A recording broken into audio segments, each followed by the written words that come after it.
Welcome to Movie Tovi channel. Today we'll show you a rom-com movie, titled The Proposal from 2009. Our movie begins with a woman named Margaret, exercising while reading her work documents.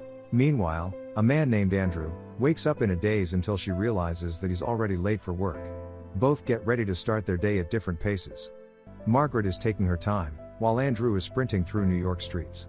As he gets into his office, he bumps into the mailman and spills coffee all over himself. As the boss Margaret arrives, all the employees quickly tied up when she enters. When she gets into her office, she's greeted by Andrew with a whole new shirt on, and it's made apparent that Andrew is Margaret's secretary.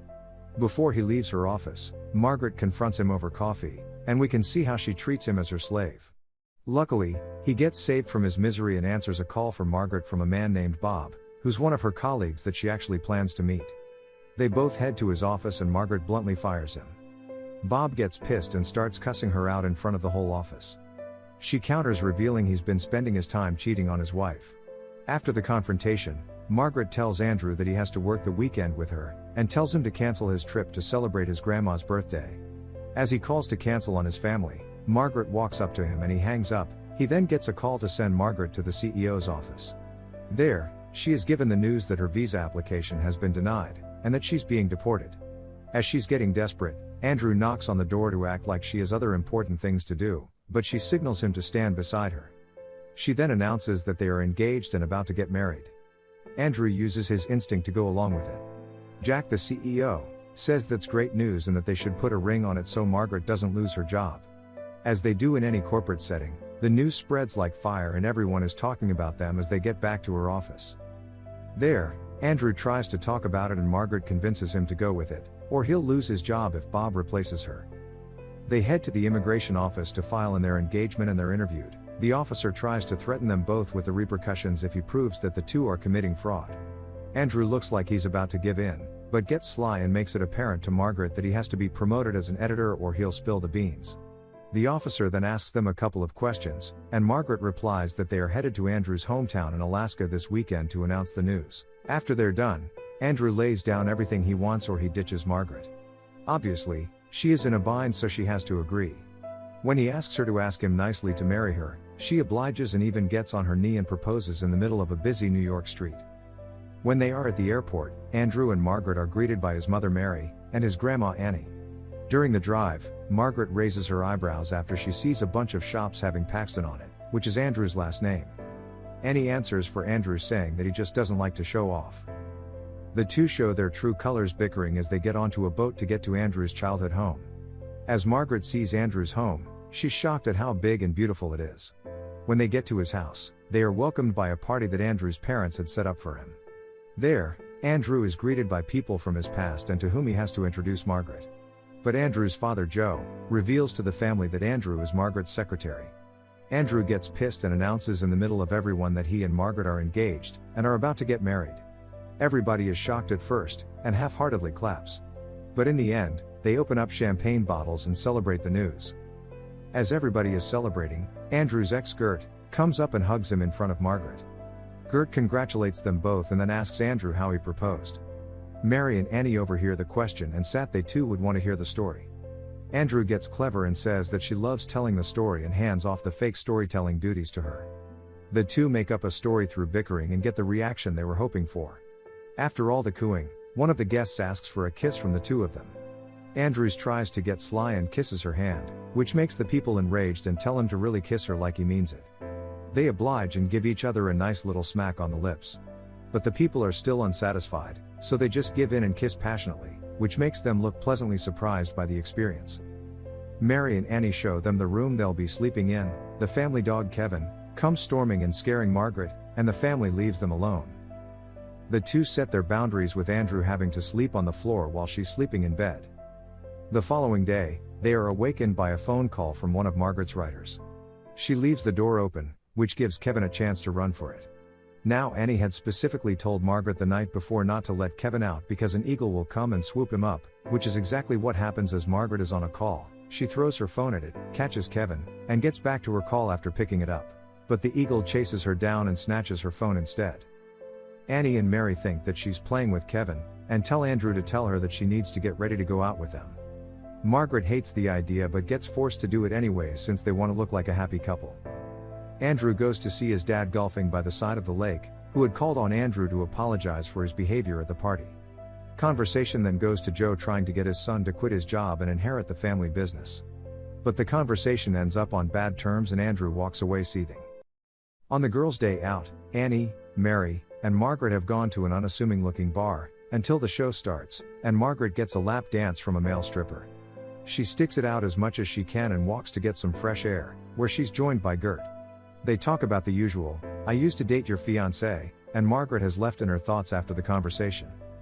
The girls get back to the house, where they find Andrew toiling at a big chunk of lumber. Mary confronts her husband about what happened between them. Joe fesses up to what happened and gets an earful from Mary to fix things with his son. Upstairs, Margaret is taking shower and forgets to have a towel ready when she's done. She doesn't know that Andrew is outside on the patio with headphones on getting undressed. She goes out naked to get a towel and gets barked on by the dog. She tries to get rid of the dog and runs into a naked Andrew. They bicker and end the conversation with Andrew finally seeing Margaret's tattoo. That night, Margaret is curious about Andrew's relationship with his father, and asks him about it. He doesn't reply and she counters by saying a bunch of personal stuff that Andrew probably doesn't know about her, and the two spend the night getting to know each other. The following morning, Mary decides to bring the couple some food in bed. They quickly fix their sleeping situation and cuddle in bed. Mary comes to bring the food with Joe. Apparently, the food in bed was a distraction to tell them that they should get married there tomorrow during Annie's birthday. Annie insists, saying that she's had enough birthdays and that she'd rather see Andrew get married instead. Andrew freaks out over the idea that they're just fooling his family. Margaret comforts him, saying that they'll be happily divorced before they know it. She goes even further by serving Andrew the food his parents made for them. She realizes how she's acting and snaps out of it. She goes out for some air and gets on a bike to wander off into the forest. She goes on for a bit, stops to take a breather, and starts to hear drum beats in the distance.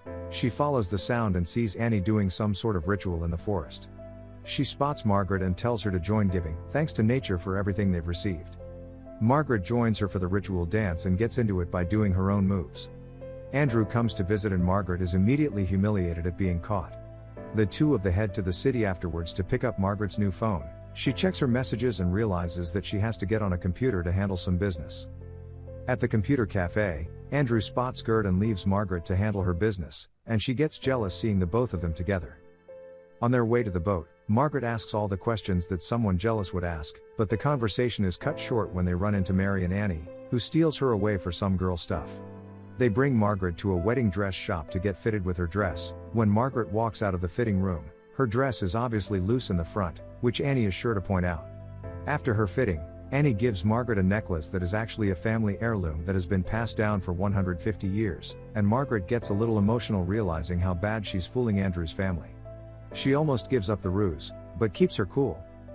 Andrew is waiting for her at the dock, and as she arrives, she throttles the boat, surprising him as to what is happening. After they get far, she starts spewing out how she's been feeling, saying that she's forgotten how nice it was for people to care for her, which makes her feel bad about lying. In the middle of their argument, Andrew realizes they're about to crash into a buoy, so he steers the boat sharply, making Margaret fall off the boat. He turns the boat back and pulls her up into the bore. When they get back to the house, they are met by Joe, who apparently answered a call from the officer at the immigration office. He reveals that he struck up a deal with the officer, that if Andrew admits to the marriage being a life, he won't have to go to jail and Margaret will get deported. Andrew rejects the offer and doubles down on marrying her. When they get back to their room, before they can even have the talk, Annie walks in telling them that it's a tradition for the groom and wife to sleep separately the night before their wedding.